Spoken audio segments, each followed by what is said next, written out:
Human excretory system.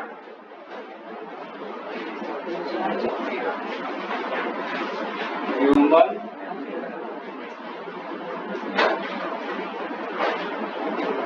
Excretory system. क्या क्या आता है ह्यूमन एक्सक्रीटरी सिस्टम में? क्या लिखोगे? Pair of kidney. सबसे पहले क्या है? Pair of kidney. अपने पास 2 किडनी है। उसके बाद पेयर ऑफ यूरेटर, अभी बताएंगे क्या है ये सब। उसके बाद यूरिनरी ब्लैडर,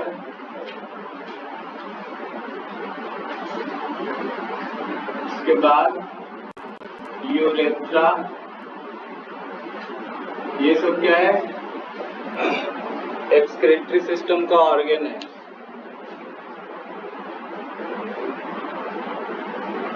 डायग्राम बना दें। किडनी कैसा दिखता है? वेल शेप स्ट्रक्चर है। रेड मार्कर नहीं है।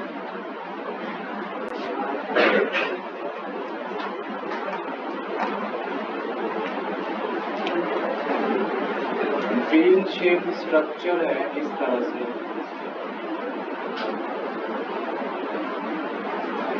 एक इधर और एक इधर। क्या है? एक किडनी है। यहाँ से 2 ट्यूब आया है नीचे ऐसे। ये क्या है? इसका नाम है यूरेटर।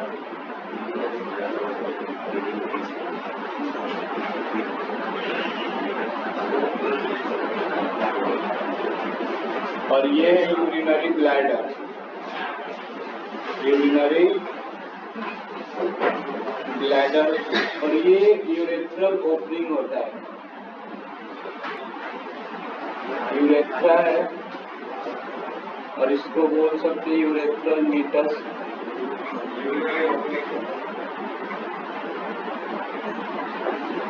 ये तुम्हारा एक्सक्रीटरी सिस्टम है।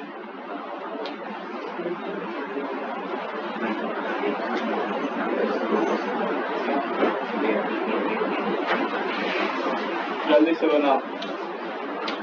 आज इन सब के बारे में पढ़ना है।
क्या हो गया? तुम लोग लिख लिए?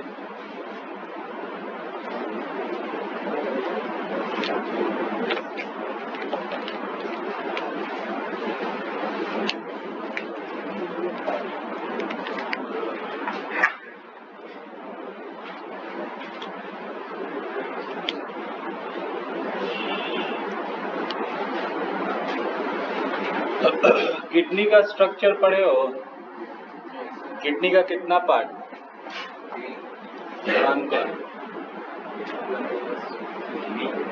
हाँ, नेफ्रॉन किडनी का पार्ट है या यूनिट है? किडनी का पार्ट पूछ रहे हैं। 2 ही पार्ट होता है, कॉर्टेक्स और मेडुला। सीखना ध्यान से। लिख लिए? मिटाए? तुम लोग हो गया? पढ़ेंगे ये सब क्या है। सबसे पहले किडनी के बारे में पढ़ेंगे, structure of kidney.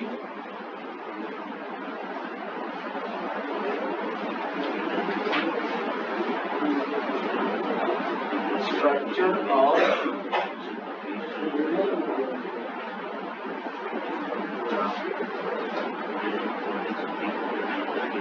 Kidney. Kidney का कितने पार्ट है?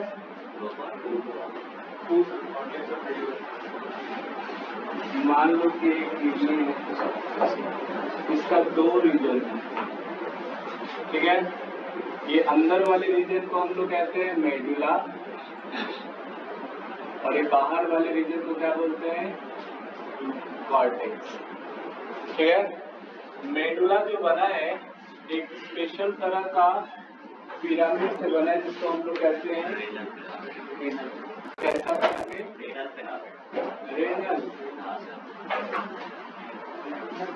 मेडुलरी पिरामिड बोलते हैं। क्या बोले? देखो ऐसा पिरामिड से बना है तुम्हारा ये किडनी।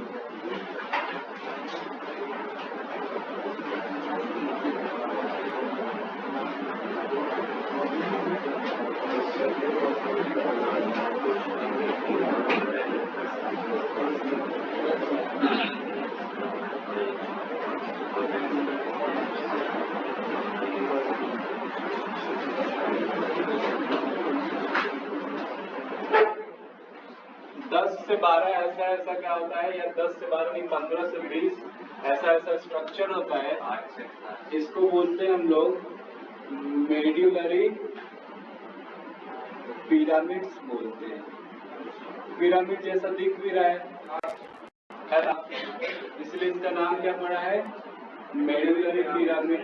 अब देखो इसका काम क्या है,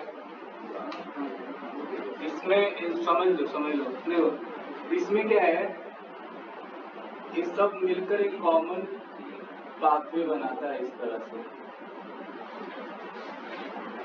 ये सब मिलकर के इस तरह से कॉमन पाथवे बनाता है।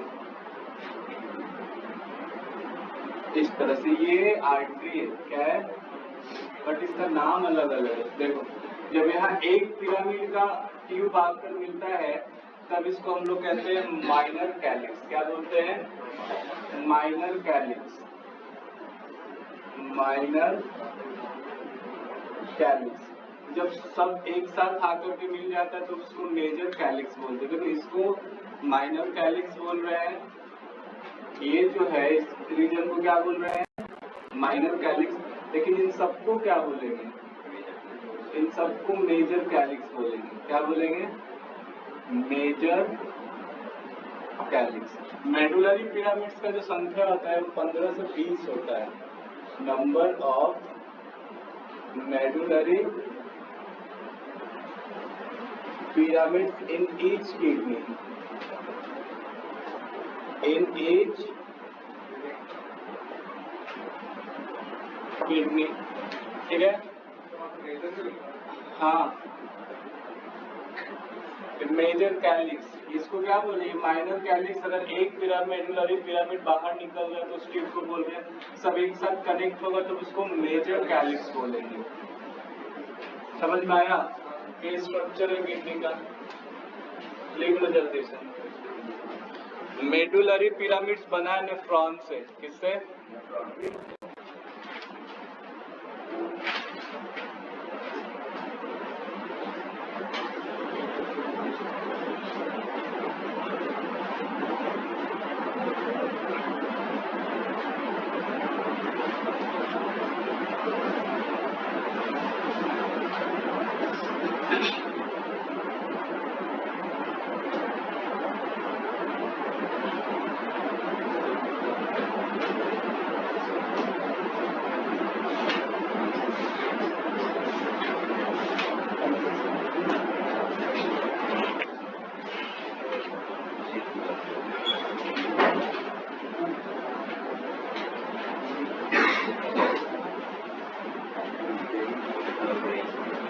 बना लिए?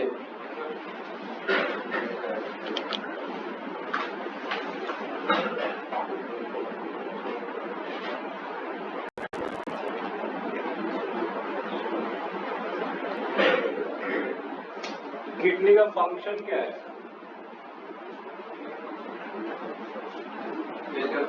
हाँ, फिल्टर करना और रीअब्जॉर्ब और वो तो बोले, और क्या है? एंडोक्राइन सिस्टम ये हार्मोन्स रिलीज करता है। एरिथ्रोपोइटीन नाम का एक हार्मोन रिलीज करता है जो क्या बनाता है? आरबीसी बनाता है। रेड ब्लड सेल भी किडनी से निकलने वाले हार्मोन्स के कारण बनते हैं। बना लिए? किडनी का लेंथ कितना होता है? मिटा दे इसको, लिखिए, ये मिटा रहे हैं। किडनी का लेंथ की अगर बात करें, लेंथ कितना है इसका? 30। बहुत बड़ा हो जाएगा। देखो, इसका जो लेंथ है वो 10 से 12 सेंटीमीटर का है। कितना? 10 से 12 सेंटीमीटर का लेंथ है, और जो इसका वेट है वो 5 से 7 सेंटीमीटर का है। ठीक है? अब किडनी पत्ता जैसा पतला भी नहीं होगा, थोड़ा उसका थिकनेस भी होगा, कुछ तो होगा थिकनेस। इसका जो थिकनेस है, मान लो ऐसा, ये किडनी का थिकनेस जो है, ये जो थिकनेस है, एक जो है 3 से 5 सेंटीमीटर का है। कितना है? 3 से 5 सेंटीमीटर थिकनेस किडनी का। समझ में आया? लेंथ 10 से 12 सेंटीमीटर, वेट जो है 5 से 7 सेंटीमीटर, और थिकनेस कितना है? 3 से 5 सेंटीमीटर।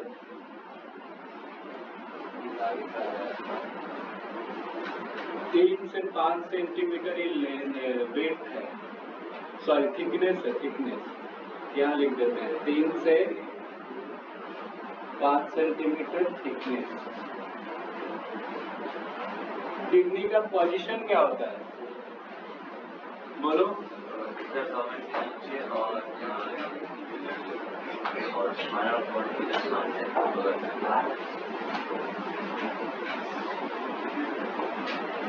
इसका जो पोजीशन का लोअर एब्डोमिनल रीजन में पाया जाता है। कहाँ है? Lower abdominal region. बना लिए? जल्दी लिखो।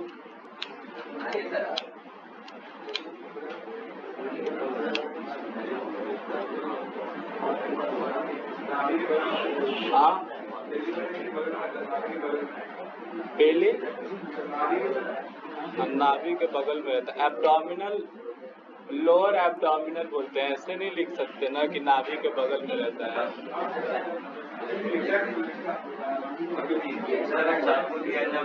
शांत बोला जाए, किसी को मानना चाहिए, मालूम है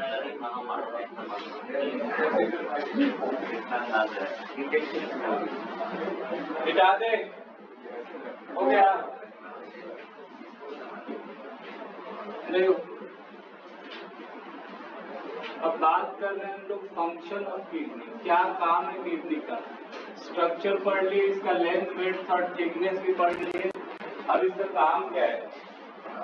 किडनी एक इम्पॉर्टेंट ऑर्गन है, सबको पता है।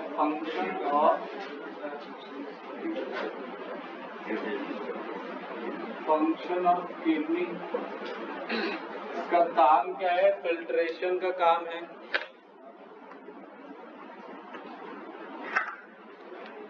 फंक्शन ऑफ किडनी क्या है?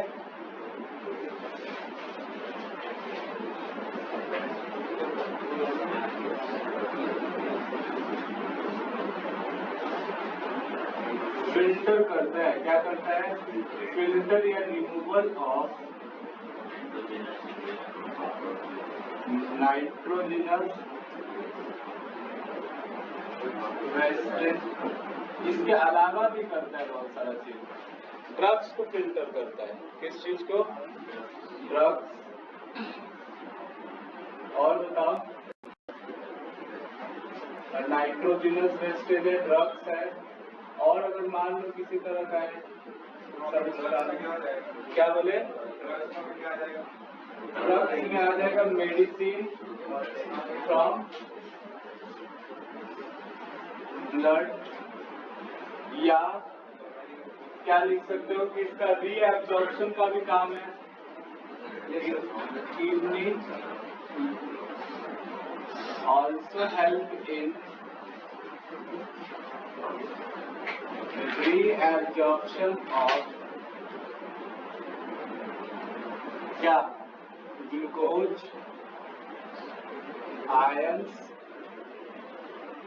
एंड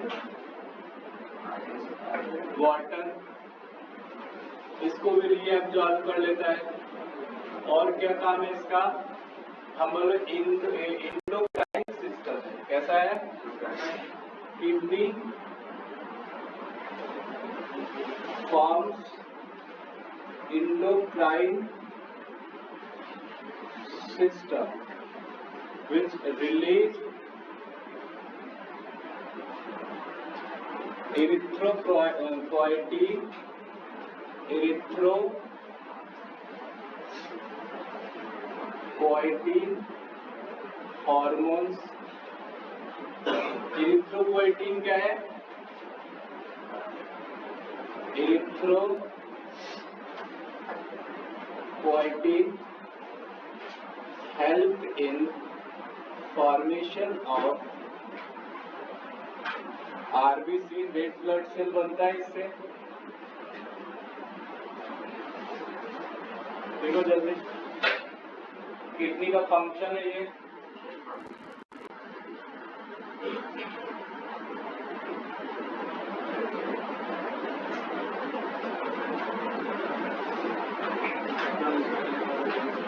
क्या बोल रहे हो,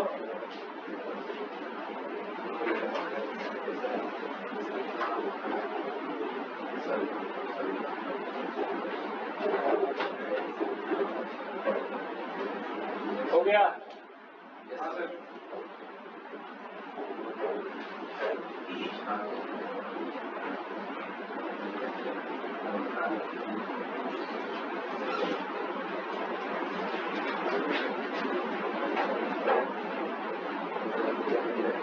ये बात समझ में आया, ड्रग्स को कैसे फिल्टर करते हैं, चलिए ये बता देते हैं, ठीक है।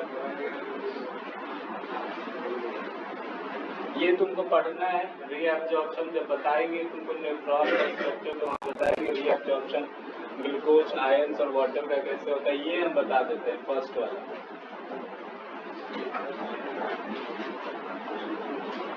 इसको रेगुलेटरी फंक्शन भी बोलते हैं, इसलिए रेगुलेट करता है आयंस को, आयन के कंसंट्रेशन को, ग्लूकोज के कंसंट्रेशन को और वाटर के कंसंट्रेशन को। किडनी ही रेगुलेट करता है हमारे बॉडी में, कितना वाटर होना चाहिए, कितना ग्लूकोज होना चाहिए, कितना आयंस होना चाहिए।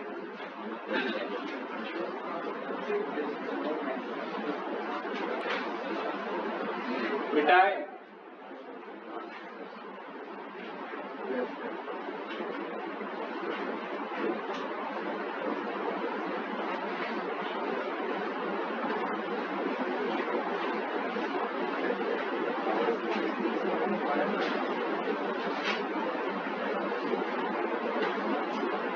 हो गया।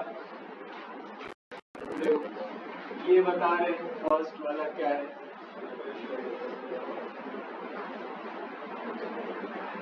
ड्रग्स को कैसे फिल्टर कर रहा है,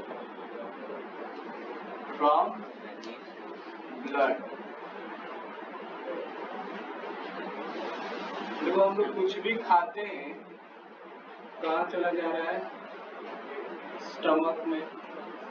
दवा खाते हो यही जाता है ना, मान लो कि मेडिसिन खाए, कुछ भी दवा, ड्रग्स का मतलब मेडिसिन है यहाँ पे, तो ये खाए कहाँ चला गया, चला है इस स्टमक में। अब यहाँ के बाद कहाँ जाएगा, यहाँ के बाद ये अलग अलग सेल में रीएब्जॉर्ब हो जाता है। यहाँ से बनता है, देखो वेसल्स तो हर जगह है ना, ब्लड वेसल जो है, यहाँ भी एक वेसल्स है जिसको हम लोग बोलेंगे वेन बोलेंगे, लेकिन कैसा वेन होगा, ऊपर, इसी के ऊपर कहीं ऐसे लीवर है, बताए थे पिछले दिन लीवर, देखो ये लीवर है, ये लीवर में ले जाएगा इस मेडिसिन को। मान लो ये कोई मेडिसिन है, इसी को ड्रग्स कह रहे हैं। कहाँ ले गए इसको? यहाँ से इसको ले गए लीवर में। जिस वेन से ले जाता है इसको हम लोग हिपैटिक वेन कहते हैं। क्या बोलते हैं? हिपैटिक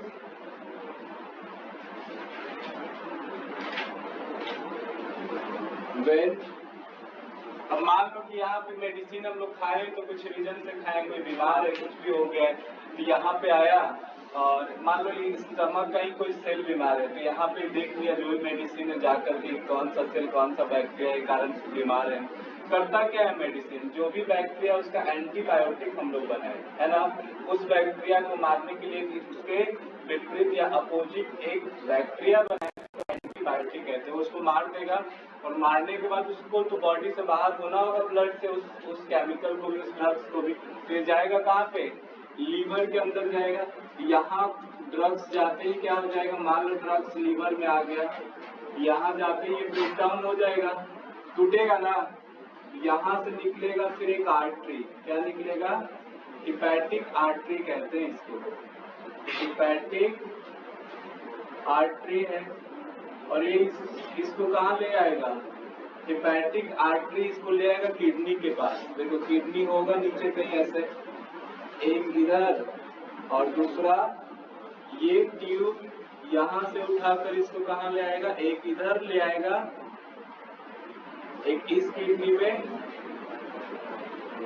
समझ रहे हो, और दूसरा इस किडनी में। अगर वो मान लो कि ड्रग्स ब्रेकडाउन हो गया है, यहाँ से आ जाएगा इधर किडनी के अंदर, इसी का ही पार्ट है।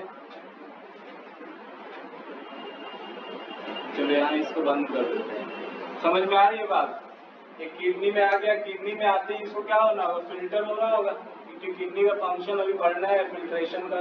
अल्ट्रा फिल्ट्रेशन कहते हैं। जितना भी वेस्ट सबस्टांस ब्लड में है वो सब के सब क्या हो जा रहा है? किडनी में आकर के फिल्टर हो जा रहा है। यूरिया और ड्रग्स जितना भी है वो सब फिल्टर होकर के बाहर हो जा रहा है। इसको बना दो जल्दी से। ये नाइट्रोजिनस वेस्टेज कैसे बाहर हो रहा है ये बताएं। स्टमक है ये, याद है ना? ये स्टमक है अपना, और ये किडनी। इस ट्यूब का नाम क्या होगा?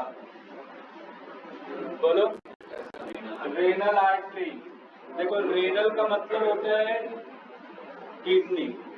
अब ये आर्टरी है इसलिए इसका नाम क्या दे रहे हैं? Renal artery.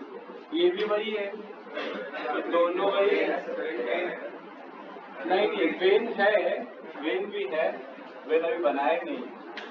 तो एक ही किडनी में आर्टरी जाएगा, दूसरा में नहीं जाएगा। बनाएंगे, वेन बनाएंगे, जल्दी बनाओ।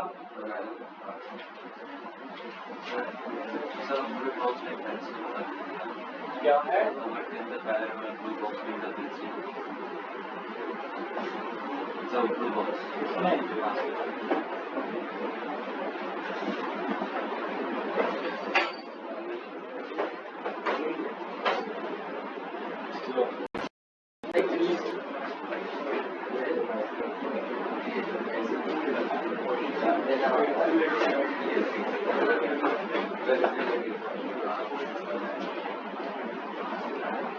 बना।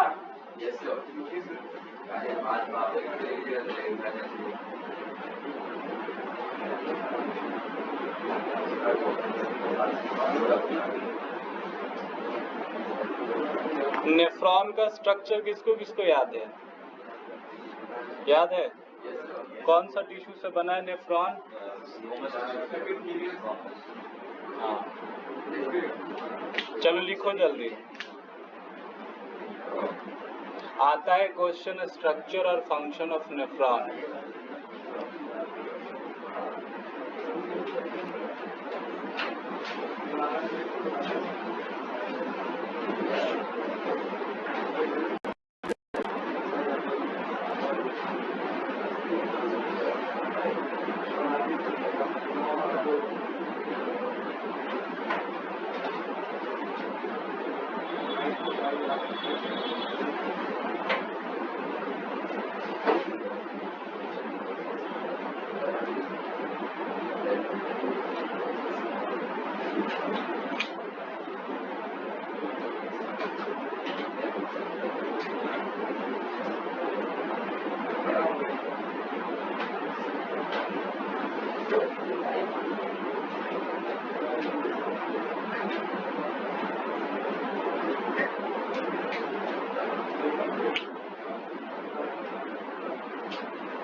हो गया तुम लोग का हो गया?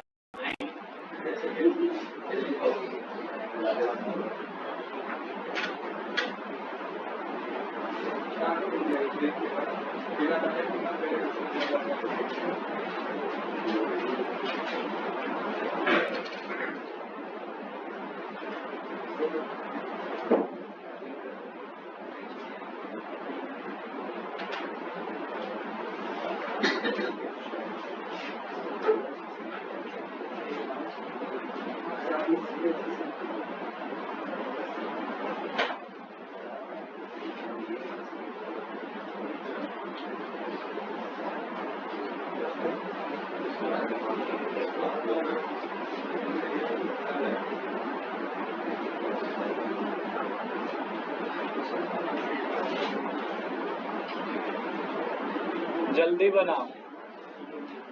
बन गया? सबका हो गया? चलो आप देखो, अब हम लोग को करना है किडनी बना किससे। किडनी में छोटा छोटा स्ट्रक्चर है जिसका नाम है नेफ्रॉन। क्या नाम है? नेफ्रॉन नाम है। बताए ना और क्या है। अब किडनी का जो फिल्टरेशन का फंक्शन है वो एक्चुअली कौन कर रहा है? नेफ्रॉन कर रहा है। किडनी तो बस नाम है। Kidney is made up of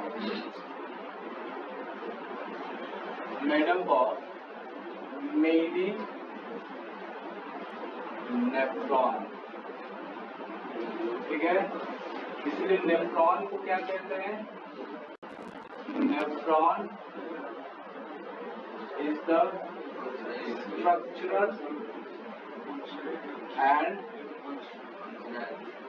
functional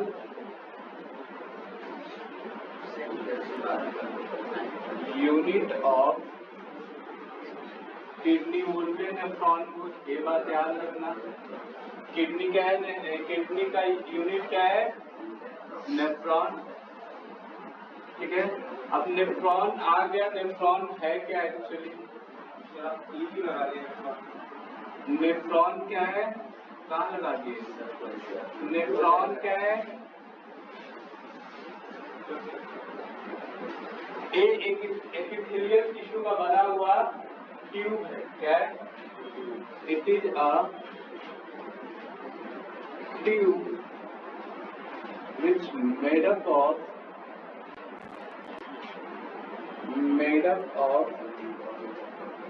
epithelial tissue। कि तुमको पहले भी बताए होंगे जब टिश्यू पढ़े होंगे तो कि नेफ्रॉन किससे बना है? एपिथेलियल टिश्यू से बना है। नहीं बताए हैं? तो 9th में पढ़ना था तो 9th में बताएंगे। 4 बार बता चुके हैं।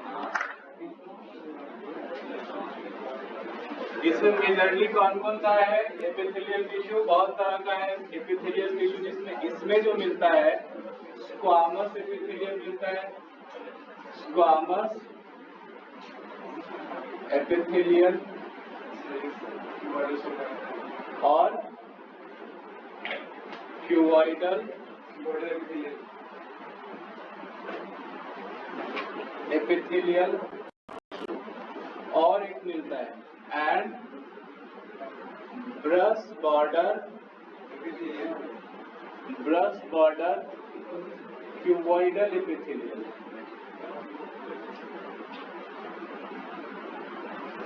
ये मिलता है नेफ्रॉन में। नेफ्रॉन इसी से बना है। और पढ़े होंगे कि एपिथेलियल टिश्यू का फंक्शन क्या होता है? फिल्ट्रेशन या डिफ्यूजन बाउंड्री कहते हैं। स्क्वामस एपिथेलियम को क्या बोलते हैं? Diffusion boundary.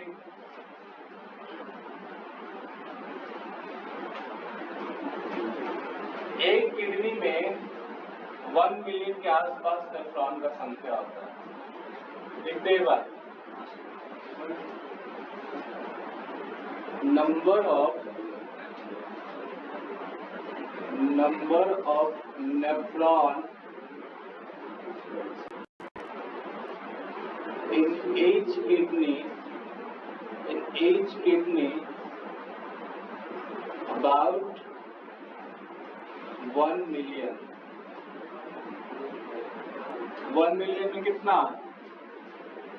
10 लाख होता है, 10 लाख।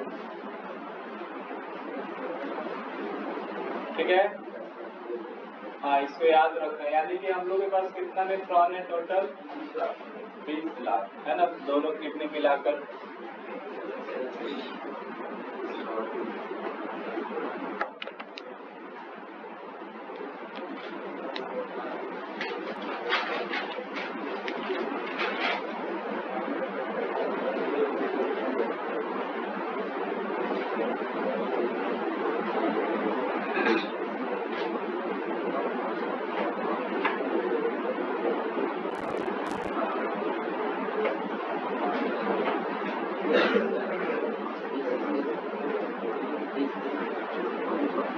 हो गया?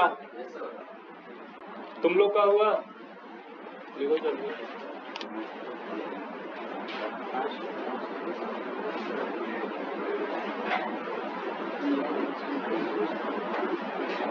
ये बात समझ में आई कि नहीं?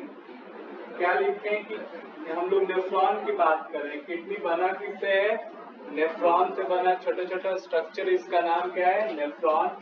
नेफ्रॉन को स्ट्रक्चरल और फंक्शनल यूनिट ऑफ किडनी भी कहते हैं। ठीक है, इसलिए कहते हैं क्योंकि एक्चुअली रीएब्जॉर्प्शन का जो काम कर रहा है, फिल्ट्रेशन का जो काम कर रहा है, वो नेफ्रॉन कर रहा है। किडनी बना किससे? नेफ्रॉन से। नेफ्रॉन को क्या डिफाइन किए कि है क्या? It is a tube which made up of epithelial tissue. किससे बना है? एपिथेलियल टिश्यू से बना है ट्यूब। एपिथेलियल टिश्यू में कौन कौन सा है? स्क्वामस एपिथेलियल है, क्यूबॉइडल एपिथेलियल है और ब्रश बॉर्डर एपिथेलियल। ये सब समझ में आता है क्या है? बताना पड़ेगा बेटा के ऊपर।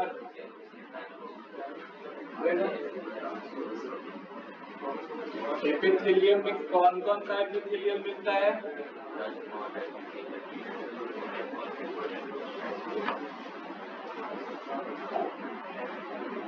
एपिथेलियल टिश्यू बहुत तरह का होता है। इसमें हम बताएं स्क्वामस। स्क्वामस एपिथेलियल टिश्यू ऐसा टिश्यू था, याद है? इसको हम लोग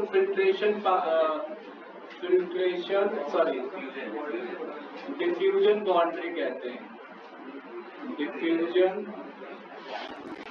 बाउंड्री कहते हैं। ठीक है, एक दूसरा क्या था? Cuboidal epithelial. देखो जहां भी होता है स्क्वामस एपिथेलियल, उसके नीचे कनेक्टिव टिश्यू भी होता है। ये बात याद है? और बीच में बेसमेंट मेम्ब्रेन। मान लो इधर क्यूबॉइडल एपिथेलियल है,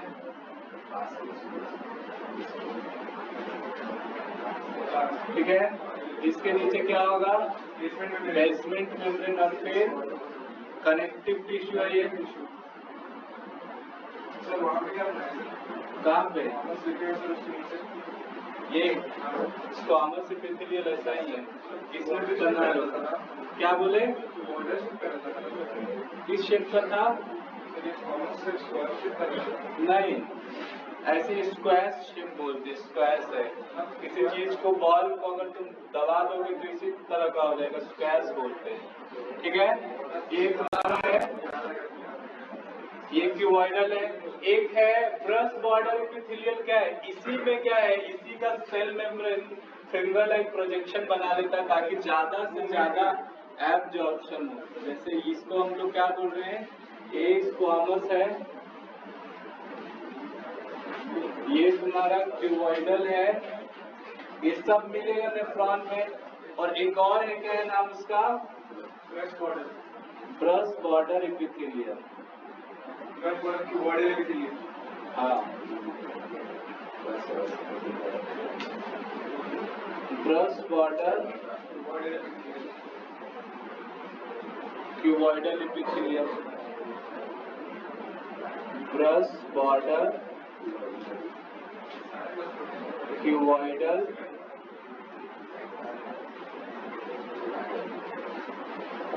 चलो इतना ही मिलेगा नेफ्रॉन में।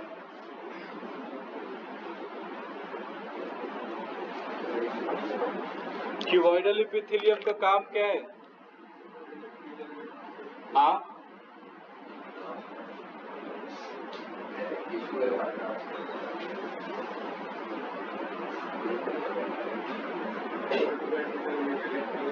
बनाओ जल्दी, बना लिए।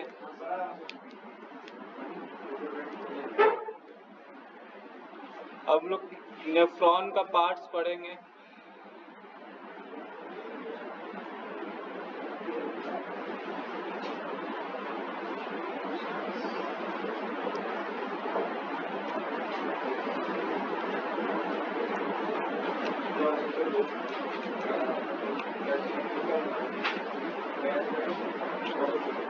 बहुत लाइट आ रहा है।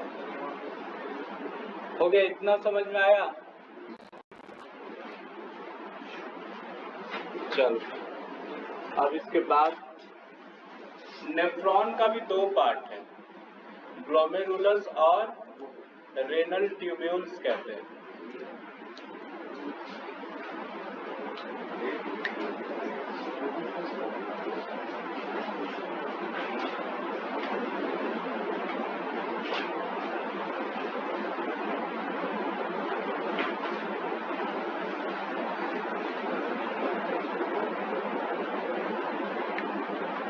हो गया?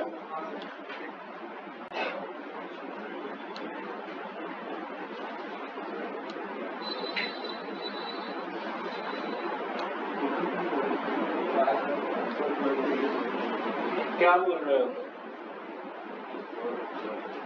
मिटा दे? चलो, अब हम लोग वापस नेफ्रॉन पे आते हैं।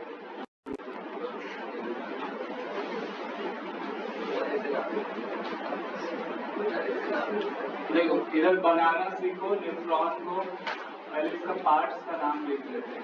Parts of nephron, parts of nephron. Nephron का कितना पार्ट है? एक को हम लोग कहते हैं ग्लोमेरुलस, ग्लोमेरुलस, और एक को कहते हैं रेनल ट्यूब्यूल्स, रेनल ट्यूब्यूल्स कहते हैं। दो बेसिक पार्ट है नेफ्रॉन का, जिसमें रेनल ट्यूब्यूल्स क्या है, जो ग्लोमेरुलस तुमको समझाएंगे थोड़ी देर में। अभी हम लोग रेनल ट्यूब्यूल्स की बात कर रहे हैं। रेनल ट्यूब्यूल्स एक कप लाइक ऐसे स्ट्रक्चर है, ऐसे कप लाइक स्ट्रक्चर है जिसको हम लोग वोमेन्स कैप्सूल कहते हैं।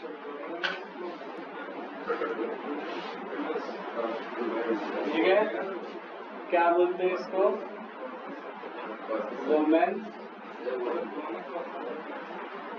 क्या बोल रहा है बुक में? क्या ये क्या है, इसका नाम क्या है? वोमेन्स कैप्सूल बोलते हैं।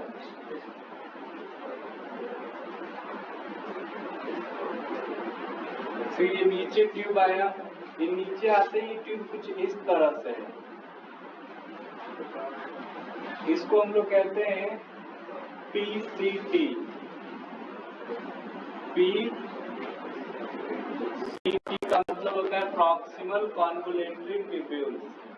ठीक है, ये ट्यूब थोड़ा नीचे आता है ऐसे इस तरह से, फिर ये ऊपर वापस जा रहा है ऐसे।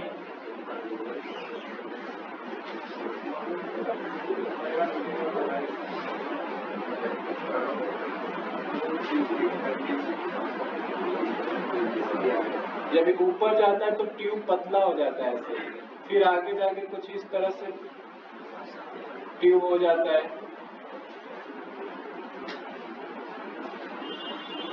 और फिर आगे जाकर के ये एक पतला ट्यूब बनाता है। इसको क्या बोलते हैं? इसको DCT बोलते हैं। देखो अब नाम लिखते हैं। PCT का मतलब क्या है? प्रॉक्सिमल कॉन्वोलेटरी ट्यूब्यूल्स है। हाँ,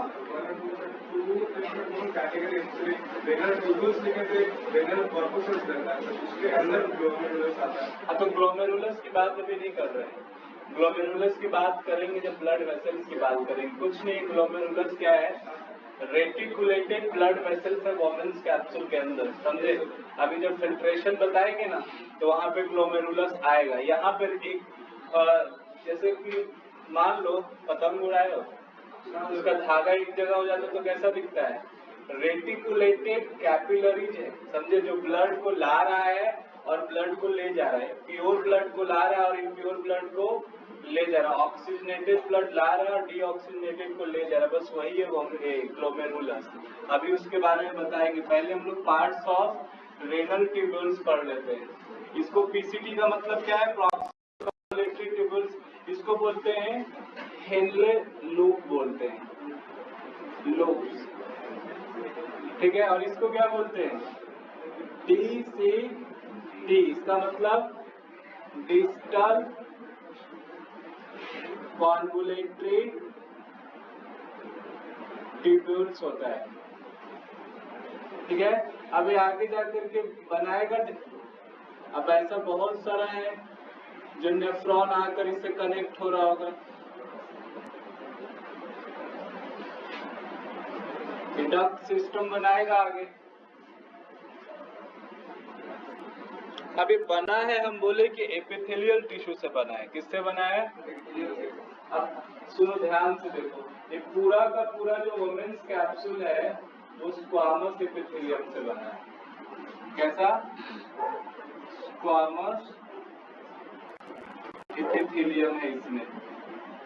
पूरा का पूरा वोमेन्स कैप्सूल में स्क्वामस एपिथेलियम मिलता है। आओगे PCT के अंदर तो यहाँ तुमको ब्रश बॉर्डर क्यूबॉइडल मिलेगा, समझे? इसके नीचे यहाँ भी स्क्वामस मिलेगा, यहाँ तुमको कॉल्यूमनर भी देखने को मिलता है। ये सब यहाँ वापिस क्या मिलेगा? यहाँ सिंपल क्यूबॉइडल मिलेगा।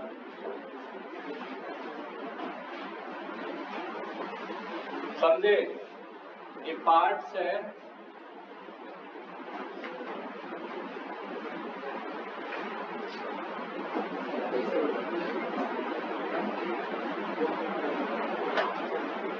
चलो जल्दी बनाओ।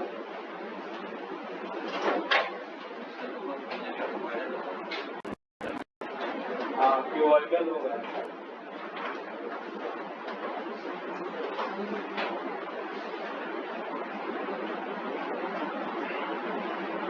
ये सब बात लिख दे साइड में,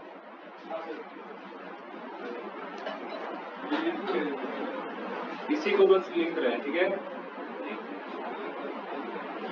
वोमेन्स कैप्सूल और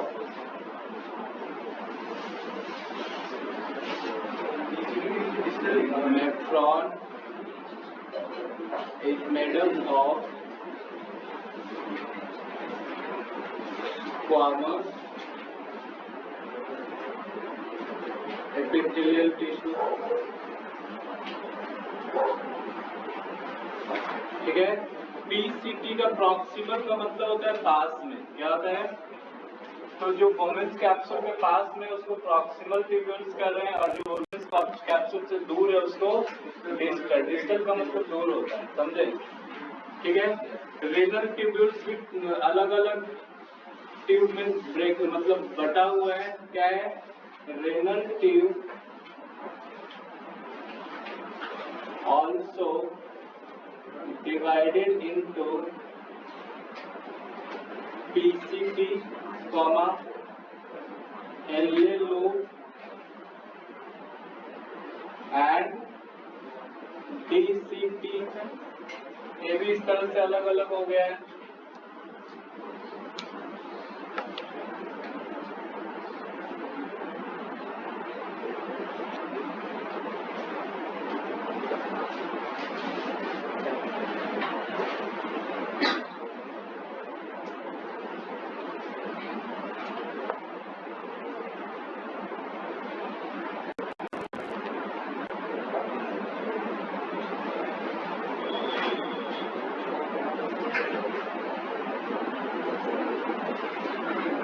हो गया। अब इसमें ग्लोमेरुलस समझना है कैसे ग्लोमेरुलस है। रेटिकुलेटेड ब्लड वेसल्स है लेफ्ट साइड,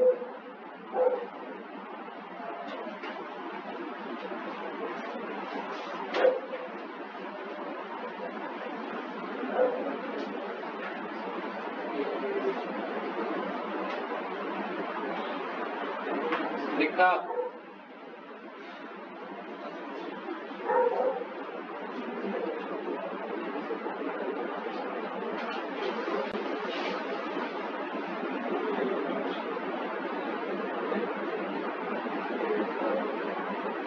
हो गया।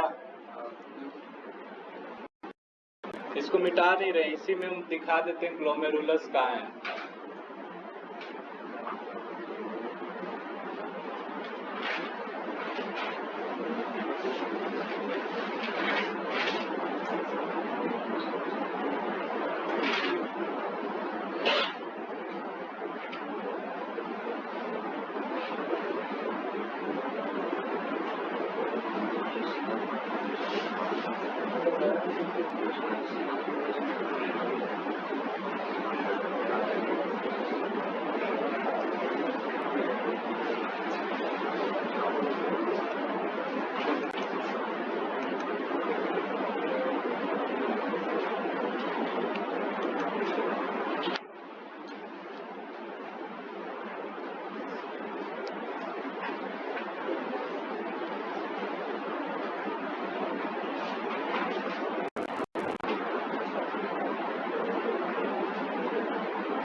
पीसीटी डीसीटी समझे क्या है? इस ट्यूब का बस नाम है, समझे? अब याद रखना है कि डीसीटी और पीसीटी किसको बोलेंगे, ये नहीं कि इसको डीसीटी बोल देंगे। जो वुमेन्स कैप्सूल के जो पास में ट्यूब है रेनल ट्यूब, उसको पीसीटी बोल रहे हैं और जो इससे दूर है उसको डीसीटी। और जो नीचे इस तरह से जा रहा है इसको हम लोग लूप ऑफ हेनले या हेनले लूप कहते हैं, समझे? सब के सब अलग अलग एपिथेलियम टिश्यू से बना हुआ है।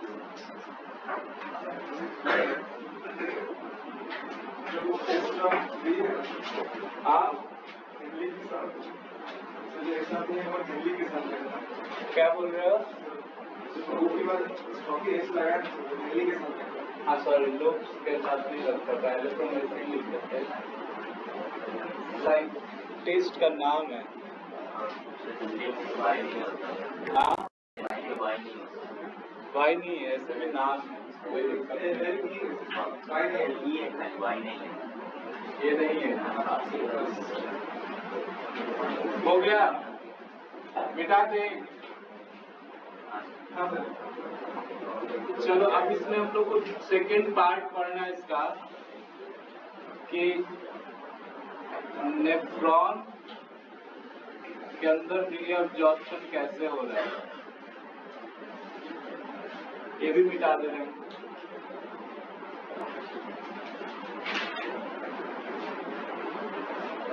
इसमें देखो डक्ट सिस्टम बना रहे हैं।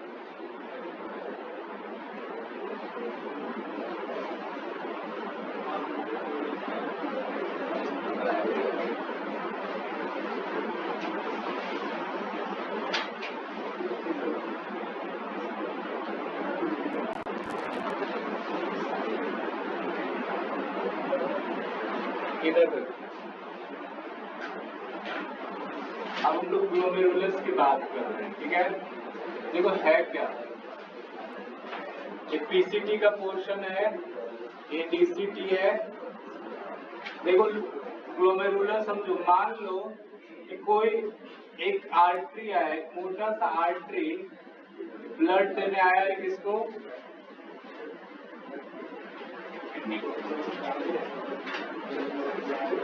ये तुम्हारा आर्टरी है, तो इसको हम लोग रेनल आर्टरी कहेंगे। कैसा आर्टरी बोलेंगे, कि किडनी में आ रहा है, किडनी से रिलेटेड जितना भी आर्टरी या वेसल्स होता है या कोई भी वेसल्स होता है उसको रेनल बोलते हैं। ये आर्टरी अभी क्या बोलेंगे, रेनल आर्टरी। और आर्टरी क्या लाता है, ऑक्सीजनेटेड ब्लड को लाता है। इस ऑक्सीजनेटेड ब्लड में बहुत सारा चीज होगा, ये कैपिलरी में टूटेगा। हम बताए थे कि आर्टरी किसमें ब्रेक डाउन हो जाता है, छोटा छोटा कैपिलरी बनाता है, ऐसे ढेर सारा छोटा छोटा कैपिलरीज बनाएगा। ये वापिस जाकर के फिर जुड़ जाएगा, इस तरीके से आगे जाकर के ये जुड़ेगा, ठीक है। और ये जुड़ करके एक वापिस वेन बनाएगा। वेन नहीं है, अभी आर्टरी है। देखो इसको कैपिलरी बोलेंगे, ये सब क्या है, कैपिलरी। अब इसमें होगा क्या, होगा ग्लूकोज होगा। इस आर्टरी में ऑक्सीजन हो सकता है, ग्लूकोज हो सकता है, आयंस होगा या वाटर का कंसंट्रेशन होगा, H2O होगा, ये सब होगा ना। ब्लड है तो होगा।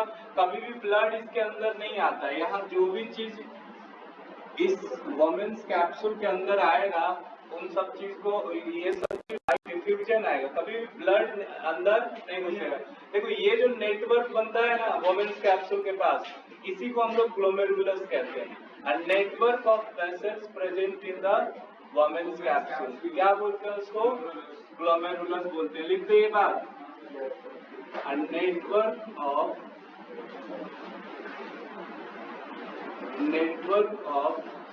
vessels found in the women's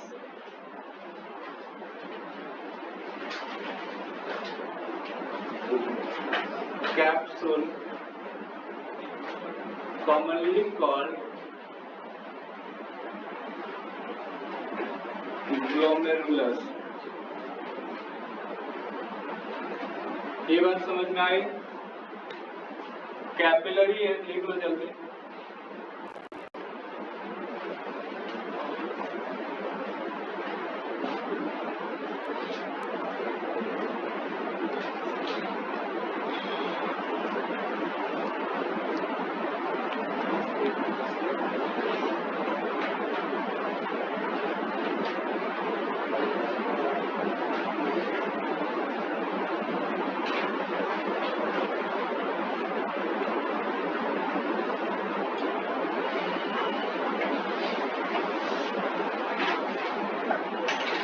हो गया, चलो अब आगे समझो इधर। अब क्या हो रहा है, यहाँ पे भी सारा चीज नीचे आएगा, बाई सिंपल डिफ्यूजन आएगा। कैसा आएगा, अब इसमें सिर्फ ऑक्सीजन, ग्लूकोज और आयंस नहीं है, इसमें यूरिया भी है, जो चीज बाहर करना है। और ये ट्यूब आ कहाँ से रहा है, आ रहा है लीवर से, समझे। ये जो आर्टरी आ रहा है इसका नाम यहाँ रेनल आर्टरी है, जब लीवर से आ रहा होगा तो उसको हम लोग हेपेटिक आर्टरी कहते हैं। यहाँ आया तो इसका नाम चेंज हो गया। साथ में क्या रखा है, यूरिया नाम का वेस्टेज रखा है, यूरिया नाम का नाइट्रोजिनस वेस्टेज। देखो यूरिया भी आ गया होगा यहाँ पे, यूरिया के साथ साथ ग्लूकोज भी आया होगा, वाटर भी आया होगा, आयंस भी आ गया, सब आ गया। अब एक बात बताओ, ये सब यहाँ क्यों आ रहा है, आयंस, ग्लूकोज, यहाँ क्या जरूरत है। यूरिया तो इससे बाहर होने के लिए आया है, इसका समझ में आता है, बट ग्लूकोज, वाटर और आयंस क्यों आया है, तो इन सब सेल को भी तो एनर्जी चाहिए होगा। ये सब सेल बिना एनर्जी का तो काम नहीं करेगा, तो इसको भी ऑक्सीजन चाहिए, इसको भी ग्लूकोज चाहिए, आयंस चाहिए, इसलिए आया। लेकिन अब हमारे बॉडी को तो नहीं ना पता है कि उसको कितना चाहिए। ब्लड में तो ऐसा नहीं है कि लिमिटेड जाता है, किडनी को कम चाहिए होगा तो उसके पास कम जाएगा, ऐसे तो नहीं है। पूरा हमारे ब्लड में हर जगह ग्लूकोज का कंसंट्रेशन, वाटर का कंसंट्रेशन, आयरन का कंसंट्रेशन क्या है, बॉडी में हर जगह फिक्स है। हर वेसल्स में उतना ही ब्लड है, उतना ही ग्लूकोज है उस ब्लड में, उतना ही आयरन है, जितना ब्रेन में उतना ही किडनी में जा रहा होगा। तो कोई ऐसा है नहीं कि यहाँ पे कम जा रहा होगा या कहीं ज्यादा जा रहा होगा। समझ में आ रही है बात क्या बोल रहे हैं? तो यहाँ अगर गया एक्सेस ग्लूकोज चला गया, जितना यहाँ जरूरत नहीं था, तो वो क्या किडनी से बाहर हो जाएगा? अगर बाहर हो जाएगा तब तो दिक्कत है। फिर आयंस हमारे किडनी यूरिया के साथ आयंस को भी बाहर कर देगा क्या? नहीं, ऐसा नहीं होने वाला है। तो जितना भी यूजफुल सबस्टांस है यहाँ पे वो सारा का सारा क्या हो जाएगा, रीएब्जॉर्ब हो जाएगा ब्लड वेसल्स में, वो कभी किडनी से बाहर नहीं होने वाला है। यही फंक्शन है नेफ्रॉन का। अब देखो है क्या, ये जो तुम्हारे ये कैपिलरी है वापस आ गया, आगे जाकर के क्या बन गया है, ये वापस रिकनेक्ट हो गया है। देखो इस तरह से ये एक्चुअली पूरा नेफ्रॉन के ऊपर है। ये ट्यूब जो है रेत से ही बनाते हैं। देखो एक्चुअली ये फैला हुआ है पूरे नेफ्रॉन के ऊपर, ये भी इस तरीके से फैला है। देखो तो चारों तरफ से इस तरह से घेर कर रखा है, दिख रहा है रेड मार्कर से। अब यहाँ के बाद ये भी बहुत सारा कैपिलरी में टूट जाएगा, आगे जाकर के वापिस बनेगा फिर से वेन। अभी कहाँ जा रहा होगा, हार्ट में ले जा रहा होगा। हम लोग पढ़े हैं पिछले क्लास में, ट्रांसपोर्टेशन पढ़े थे। देखो यहाँ मान लो कि यहाँ आ गया ग्लूकोज, ये सब आ गया, तो इधर भी आया होगा ना। अब देखो पीसीटी में ग्लूकोज और आयंस का रीएब्जॉर्प्शन होता है। किस चीज का? ग्लूकोज और आयंस का रीएब्जॉर्प्शन होकर के कहाँ चला जाता है, इस वेसल्स में चला गया। जितना भी ग्लूकोज होगा, आयन होगा, सारा का सारा नहीं, लेकिन कुछ कुछ जो एक्सेस होगा वो यहाँ चला गया। ऐसे तो पूरा नेफ्रॉन के अंदर रीएब्जॉर्प्शन होता है, सिर्फ पीसीटी में नहीं, क्योंकि अगर सारा ग्लूकोज यहाँ रीएब्जॉर्ब होगा तो इसको ग्लूकोज मिल पाएगा क्या?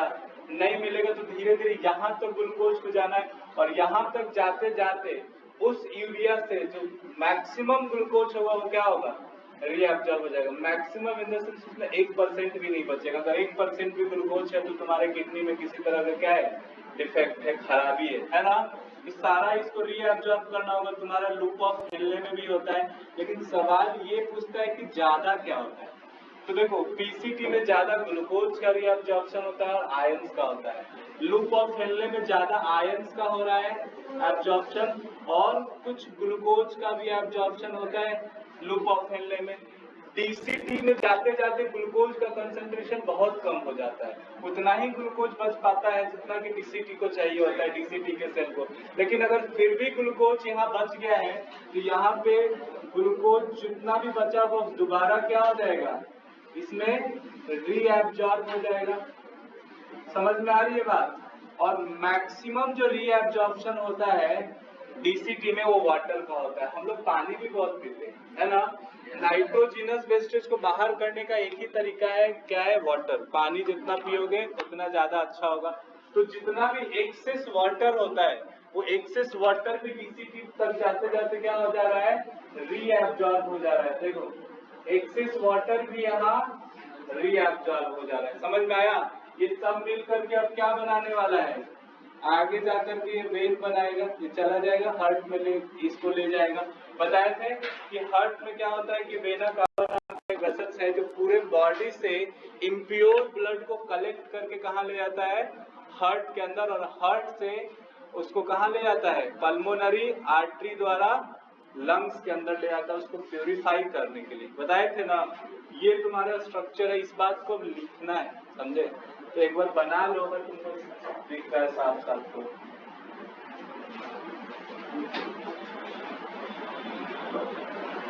इसी को बस अपने लैंग्वेज में लिख देते हैं। और यही था नेफ्रॉन का फंक्शन, समझे? स्ट्रक्चर और फंक्शन आता है 3-4 नंबर का बोर्ड में। जल्दी बनाओ।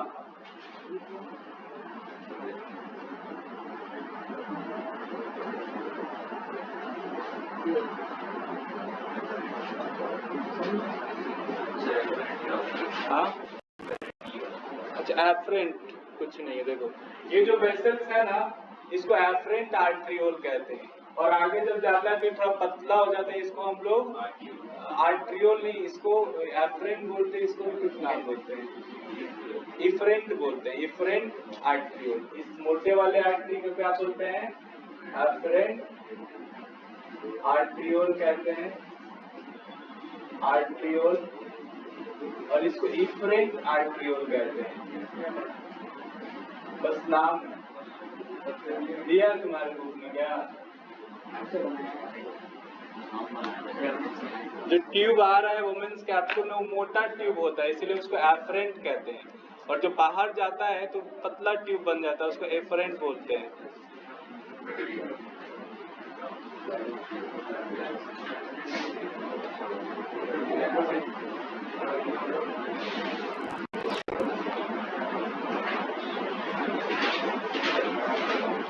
चलो जल्दी लिखो, समय कम है, इतना देर में लिखना भी है।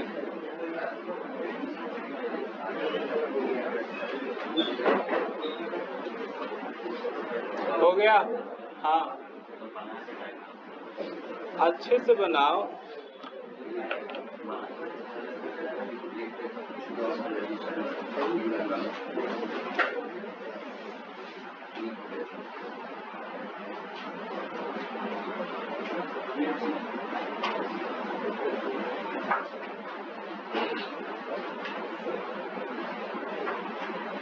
समझ में आया स्ट्रक्चर इसका?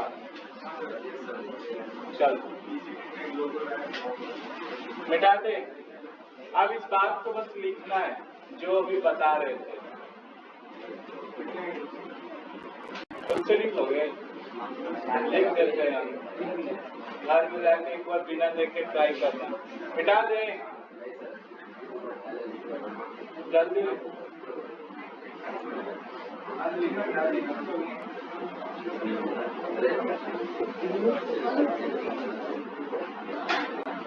हम लोग लिख रहे हैं फंक्शन ऑफ नेफ्रॉन।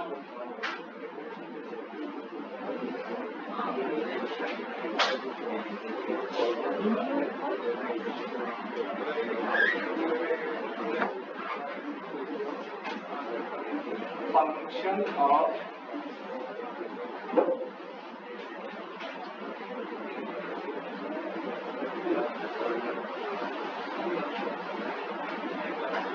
नेफ्रॉन। हम लोग वुमेन्स कैप्सूल से शुरू करते हैं।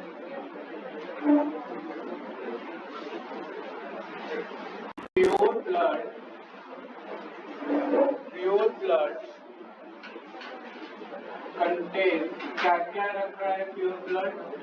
कंटेन ग्लूकोज, आयरन, वाटर और एंड नाइट्रोजिनस वेस्टेज।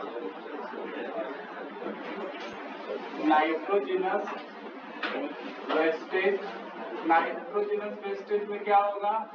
हमारी किडनी में अगर आया है तो यूरिया होगा, है ना? आर प्रेजेंट इन एफरेंट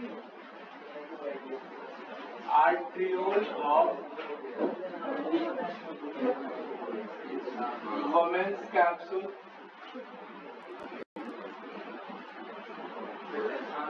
यहां से क्या हुआ? बाय सिंपल डिफ्यूजन ये चला आया पीसीटी के अंदर, सॉरी वुमेन्स कैप्सूल के अंदर। कहाँ? एफरेंट, ठीक है। By simple diffusion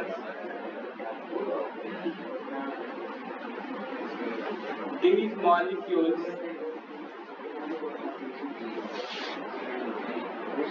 are diffused into women's capsule। Women's capsule में आया। अब ये तो एक रेनल ट्यूब है, वुमेन्स कैप्सूल में आया तो पीसीटी में जाएगा। पीसीटी में आया तो लूप ऑफ हेनले में जाएगा, फिर डीसीटी में जाएगा। हाँ, तो यहाँ पे क्या है, वुमेन्स कैप्सूल में किसी चीज का एब्जॉर्प्शन होता है क्या? वुमेन्स कैप्सूल में किसी चीज का एब्जॉर्प्शन होता है? सिर्फ यहाँ डिफ्यूजन होता है। जो री एब्जॉर्प्शन का प्रोसेस है वो शुरू होता है पीसीटी से। समझे? री एब्जॉर्प्शन ऑफ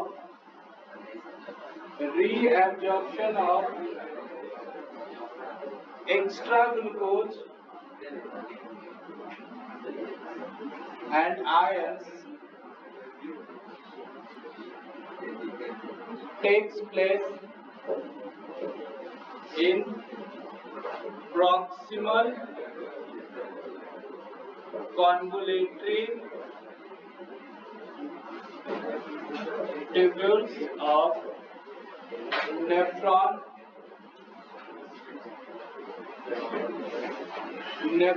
के प्रॉक्सिमल कॉन्वोल्यूटरी ट्यूब्यूल्स में क्या हो गया, चला है एक्स्ट्रा ग्लूकोज आयंस और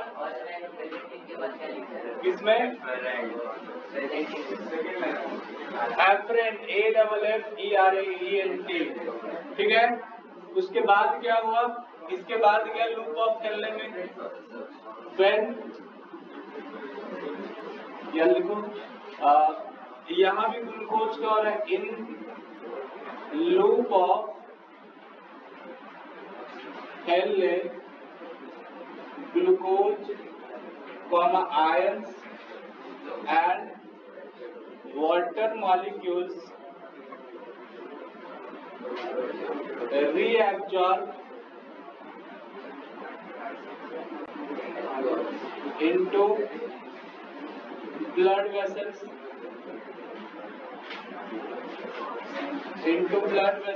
जल्दी लिखो।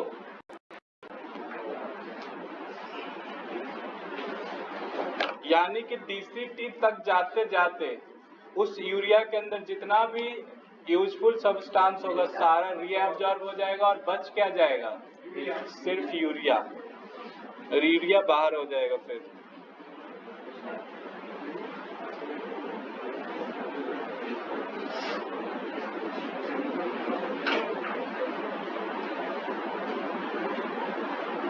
इसका लाइट का स्विच कहाँ है?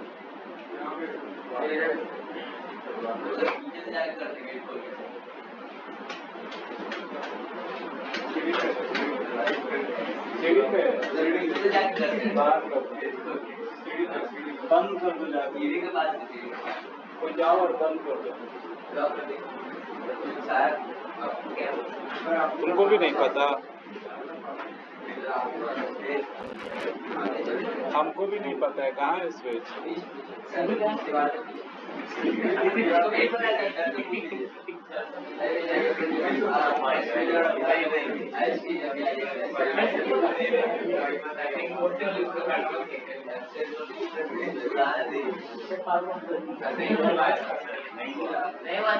वहाँ 3 स्विच है, उससे नहीं बंद होगा।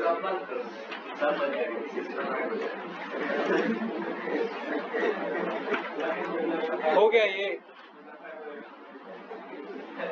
मिटाए, लिख लिए यहाँ तक। लूप ऑफ हेनले में क्या हो गया,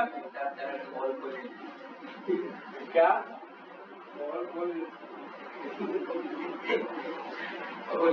अपना दिमाग मत लगा।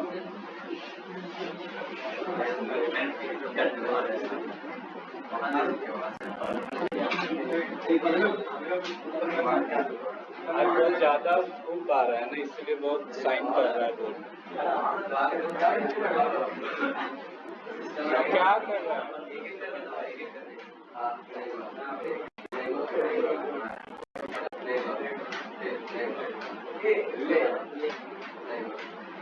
रहने दो, रहने दो, उतना दिक्कत नहीं हो रहा, शांत क्या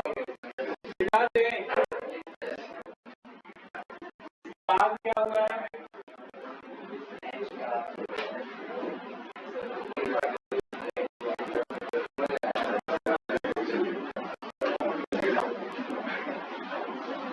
इन डीसीटी में क्या हुआ,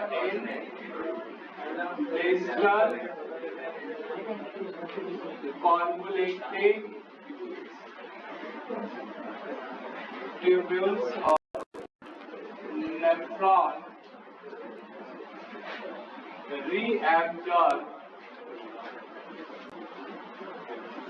reabsorb glucose, ions and water present in urea. यानी कि यहाँ तक इस रेनल ट्यूब्यूल से सारा का सारा ग्लूकोज जो है, वाटर जो है या आयन जो है, सबके सब क्या हो जाएगा, रीएब्जॉर्ब होगा। पूछेगा कि डीसीटी में सबसे ज्यादा किस चीज का एब्जॉर्प्शन होता है? वाटर का। Maximum absorption of water takes place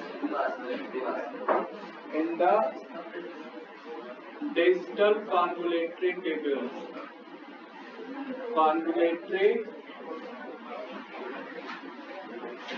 Tubules of nephron। ठीक है। अब डीसीटी में सिर्फ और सिर्फ क्या बचा है?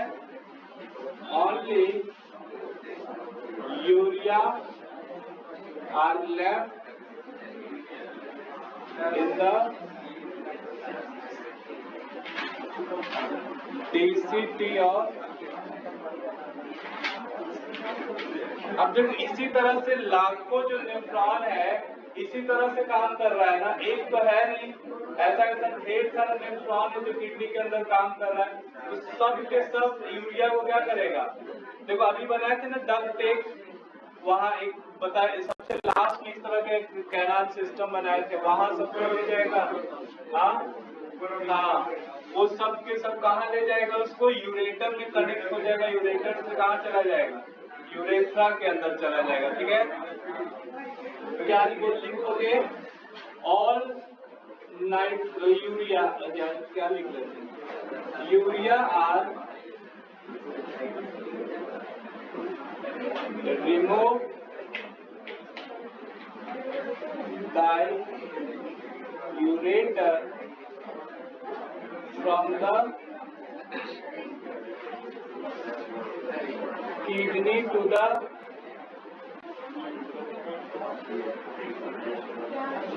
urethra। यूरेथ्रा क्या है? ये शांत लो।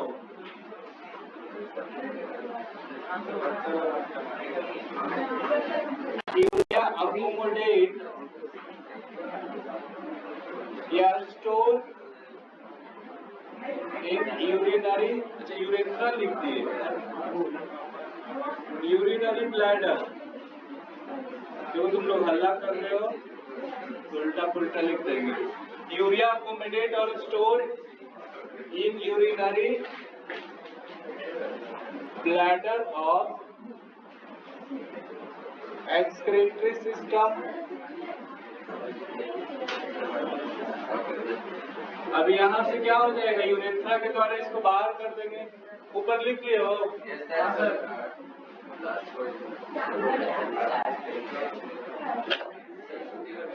गप मत करो।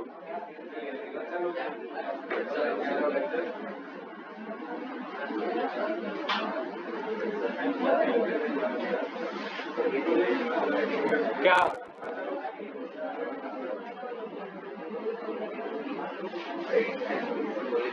तुम लोग भी शांत रहो पीछे।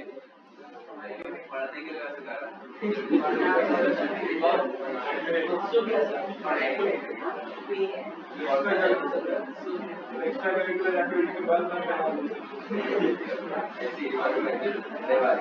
ठीक हो गया, चलो शांत रहो। हो गया। अब देखो यूरिनरी ब्लैडर जो बना है, यूरेथ्रा का जो मसल्स होता है अपने ब्रेन के कंट्रोल में होता है, इसलिए तुम यूरिया अपने अकॉर्डिंग बाहर कर सकते हो, ऐसे नहीं जब मन में आया बाहर कर दिए। मिटाए ऊपर का बस है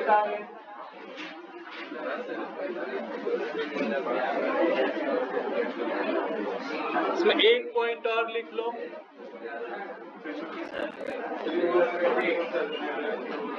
store urea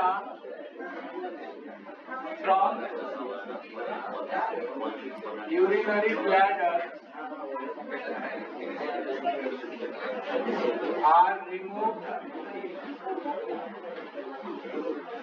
by urethra from outside the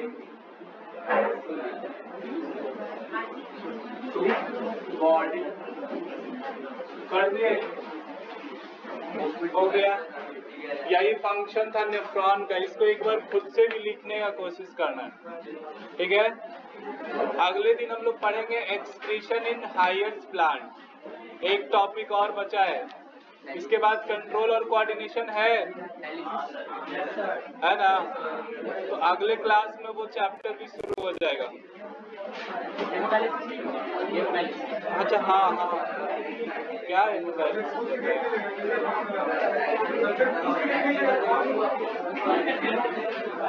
जरा जल्दी